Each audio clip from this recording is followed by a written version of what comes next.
Well, what I'm looking forward to most about New Orleans is the music, experiencing Bourbon Street. I think the excitement of that city and the food, because that's what I like about New Orleans. In addition to seeing people I've met in the past and reconnecting with them, I'm really looking forward to checking out Bourbon Street and having a beignet or two. This year's annual meeting is going to take place in New Orleans, which is obviously known for its music and its food. And so we're pretty excited that this year it seems like some of the sessions we're going to be able to incorporate some of the local flavor of the community. So we're looking forward to including some bands and including some dance instruction for the folks that are there.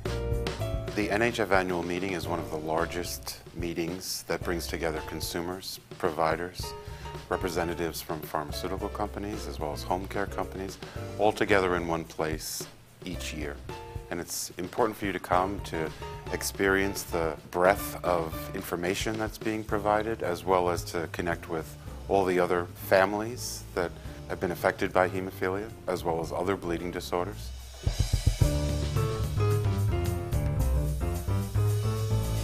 At this year's annual meeting, we've got some great new sessions. We are focusing this year on men with hemophilia and aging with hemophilia, which, you know, we are now having to deal with. How do you do some of the medical procedures and worrying about heart and health care and that kind of thing with hemophilia as you get older.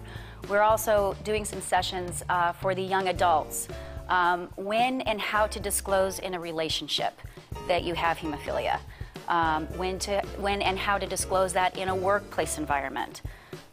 We've got some sessions on siblings this year. We'll have a brand new session focusing on siblings and how bleeding disorders affect the entire family.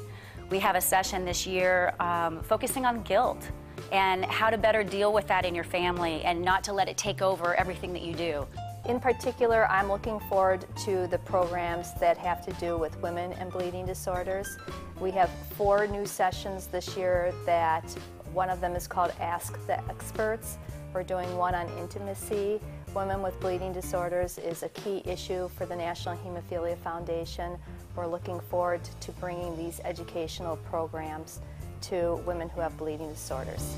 It's extremely important to learn what's new in the research community, as well as what's going on with your other provider groups, as well as your nurses and your social workers and your physical therapists. And it's to further your education within your hospital. And this helps everyone. The fact that if your provider community is better educated, you're being treated better. You know, they learn of the newest treatment modalities that are out there so that they can treat you better. I have 2 boys with severe hemophilia. When my first son was diagnosed, we had no family history whatsoever. So we had no basis of what this was going to be like for us. I attended my first annual meeting as a consumer when my son was 2.